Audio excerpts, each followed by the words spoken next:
Dans un futur apocalyptique où les super-vilains dominent l'Amérique, Logan est devenu un père de famille pacifique et a décidé de ne plus jamais sortir ses griffes. Mais lorsque le drame s'invite à sa porte, le mutant repart à l'aventure une dernière fois en compagnie de Hawkeye. Dans ce récit culte, Mark Millar et Steve McNiven réinventent l'univers Marvel.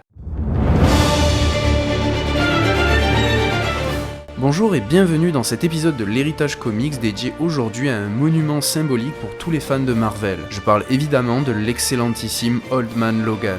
Et pour ne pas passer par quatre chemins avec vous, je pense sans trop m'avancer qu'Old Man Logan est le comics made in Marvel qui m'a le plus touché, tant par son écriture que par ses planches qui méritent à elles seules un musée. Ce roman graphique mérite toute votre attention que vous soyez néophyte ou adepte du comics. Très différent de son adaptation au cinéma, ce scénario saura toucher les fans de l'œuvre de James Mangold, tout comme les plus réticents. Sur ce, je vous souhaite une bonne écoute et une bonne découverte. Comme il est dit avant, notre histoire prend place sur une terre alternative où les super-vilains tels que Crâne Rouge ou le Caïd se sont alliés afin de vaincre nos héros. On retrouve alors au manoir des X-Men notre ami aux griffes acérées qui se faisait attaquer par le Docteur Octopus, Bullseye, Claw et plein d'autres. Ayant peur pour les jeunes mutants, il leur ordonna de fuir le combat pendant qu'il s'occuperait à lui seul de l'ennemi. S'ensuit un combat sanglant où Logan ne laissa aucun cadeau à ses ennemis, à qui il ôtera la vie sans aucune forme de pitié. Malheureusement pour lui, il réalisa au dernier moment et au dernier ennemi tué qu'il était en réalité en train de massacrer ses alliés. C'est là qu'apparut Mysterio qui, sous un ton sarcastique, signala à notre mutant préféré qu'il ne serait jamais capable de supprimer 40 vilains, mais que pour supprimer 40 amis qui hésiteraient face à lui, il était l'outil parfait. Mysterio n'oublia pas de se présenter comme étant le maître des illusions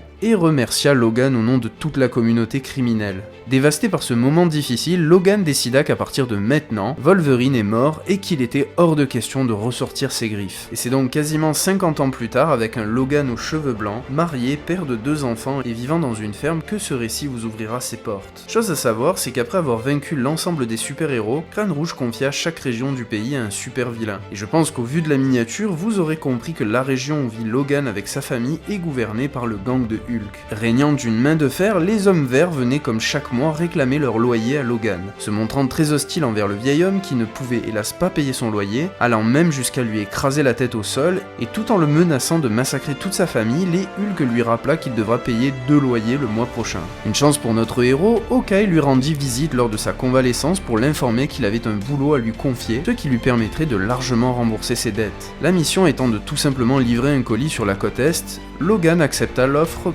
bien qu'à contre-cœur, puisqu'il serait obligé d'être séparé de sa famille le temps de son périple. Empruntant pas mal d'inspiration à Mad Max, l'aventure de nos héros prit forme d'un road movie où ils affronteront à chaque région des personnages bien connus de l'univers Marvel, comme Ghost Rider, le Caïd, Venom et évidemment Crâne Rouge. On rencontra même la fille d'Hawkeye, qui dans cette histoire ou dans cet univers plus précisément, est également la petite fille de Peter Parker.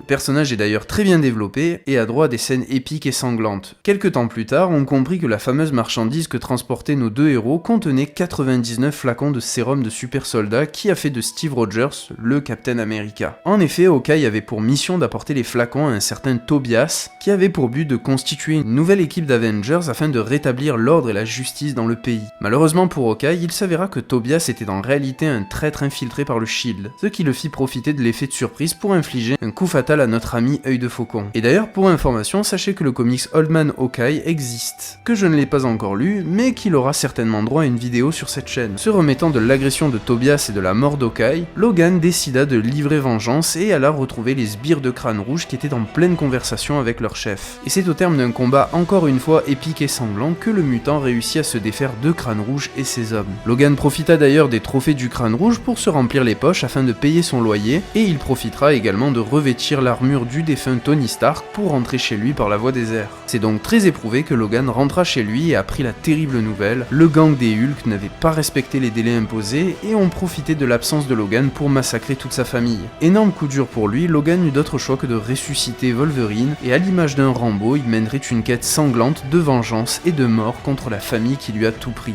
Imagé par des scènes tout aussi magnifiques que gore, notre ami tua un par un les membres du gang jusqu'à ce qu'il tombe sur leur chef, un certain Banner, qui lorsqu'il se transforma en Hulk dévora Wolverine tel un glouton devant un Big Mac. Manque de bol pour lui, le facteur auto-guérisseur de Logan fonctionnait toujours à merveille, et c'est à l'image d'Hercule contre l'Hydre que le mutant transperça de l'intérieur son nouvel ennemi juré. Suite à sa victoire sur le géant vert, Logan décida d'emporter avec lui un souvenir de son ennemi en la personne du petit Bruce Banner qui, au dire de Logan à la fin de de l'histoire, fera office de partenaire et donc l'un des premiers membres des nouveaux Vengeurs. Voilà, c'est ainsi que se termine cet épisode de l'Héritage Comics, j'espère qu'il vous aura plu, n'hésitez pas à me faire part de vos avis en commentaire, à me lâcher le traditionnel pouce bleu, quant à moi je vous dis à très bientôt pour un nouvel épisode, je vous fais des bisous, peace.